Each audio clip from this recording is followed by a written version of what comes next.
Good morning NKU. Welcome to a special edition of our daily news report. We are reporting live from Ireland today. In this special news report, we will be discussing some topics about Ireland that you might not be aware of. As we travel from Cincinnati, Ohio to Dublin, Ireland, we are first going to check in with Brianna as she reports on the production issues that Ireland currently is facing. Take it away, Brianna. Some production issues that Ireland has is that they have long traffic delays and below average roads. This could be due to the fact that they're the most car-dependent transportation system in the European Union. Also, they rely heavily on their sea and airports because this is critical for their tourism and business activity, which creates a lot of revenue for Ireland. Also, they rely heavily on gas as their preferred choice of oil. The Central Bank of Ireland is the regulator of financial resources. The financial crisis of 2008 jolted the Irish economy and the business activities. So they created the Microfinance Fund, which gave small businesses access to loans despite their unsatisfactory credit. The ACA was created to encourage energy-efficient equipment, which Ireland relies heavily on. They measure productivity based on labor. Their productivity levels have exceeded those of other European averages, and much of their income is earned through manufacturing, trade, and agriculture.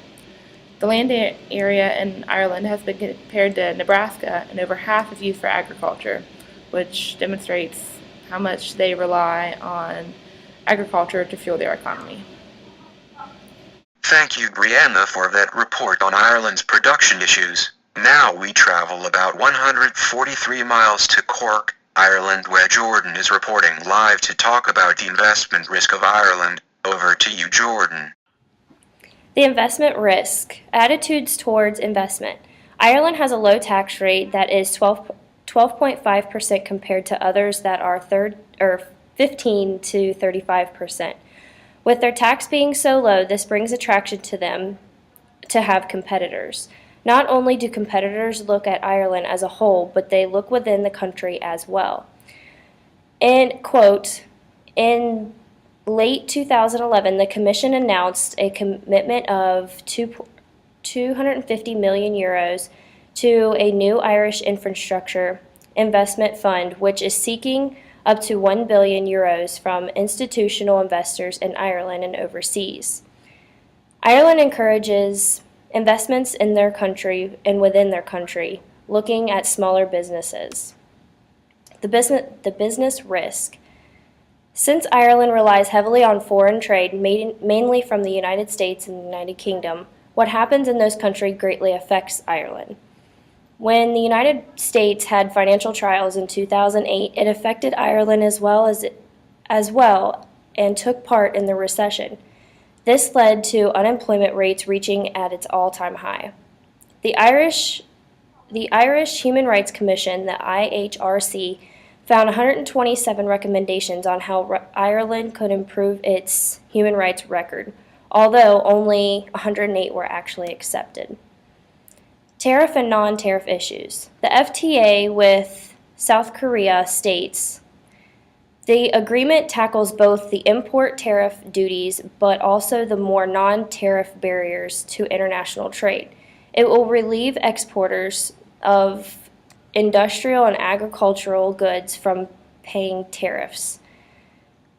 Ireland has been known to trade with least developed countries. The problem is these countries may not have the money to pay their tariffs. Ireland could be losing on money due to these countries not being able to pay for their imports. Jordan, what you mentioned was very interesting. Great story. Now let's travel to Clifton, Ireland, where David is reporting live to talk to us about the Ireland as a whole. David, we spoke briefly the other day. Okay, the economic analysis for Ireland. Like most nations, their economy is very dependent upon trade, just like the U.S. There was a steady incline in the GDP until 2008 when their economy crashed. This was a mirror image of the United States when our economy crashed, likely in 2008. Many of the nation blames the government for the crisis, their interference. From that, there was a lot of government involvement in public transportation, public radio, free education programs, state pension plans, and public health assistance. And just like in the US, there was a stimulus issued to try to revitalize the economy. One drawback of the Irish economy is having what was said to be an open economy. They're very susceptible to world economic changes. The current economic situation is looking more and more positive in Ireland. They do have a slow but steady growth. Some cultural analysis is the education system is very similar to ours in the United States. This schooling is broken up into 2 to 3 different parts. You have your primary education, post-primary education, which is broken into 2 parts, the junior cycle and the senior cycle. And after that, they can go on to vocational or to college if they so choose. Some religious breakdown is 92% of Ireland is Roman Catholic, 2.35% is from the Church of Ireland, and 5.65% is other than. The official language of Ireland is English, but there are other languages. There's Irish, the Irish Sign Language, like American Sign Language, Scots, and Shelta. The literacy rate in Ireland is at a staggering 99%. The political structure in Ireland is similar to the United States. They have a parliamentary democracy like our houses of government. The 4 big parties is the Fianna Fáil, the Fine Gael, the Labour Party, and the Green Party. They also have a party called the Sinn Féin, which used to be the IRA's strong arm, which they're trying to gain political acceptance today. Thank you for that report, David. We now travel to Galway, Ireland, where Tony is reporting about the marketing issues and the income levels of people who live in Ireland. Over to you, Tony. The income levels of people living in Ireland vary just as they would in any other country. The people who live and work in Ireland have really nice jobs, and others are just getting by with making financial needs meet. According to the OECD Better Life Index, the average household net financial wealth is estimated to be around $40,416 US dollars.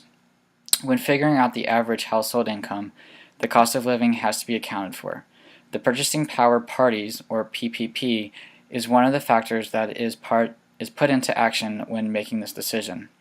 The Purchasing Power Parties is a reflection of the differences in cost of living for a comparable amount of goods and services that would be consumed by the households on a one-year basis. The top 20% of the population who make the most money in Ireland make an estimated $44,625 US dollars, and the bottom 20% of people living in Ireland can average $9,156 US dollars per year, according to the OECD Better Life Index. The average household net adjusted disposable income is around $24,104 US dollars a year. It is astonishing that the top 20% income level residents can earn up to 5 times as much as the bottom 20% of their net adjusted disposable income. Marketing types and level of sophistication.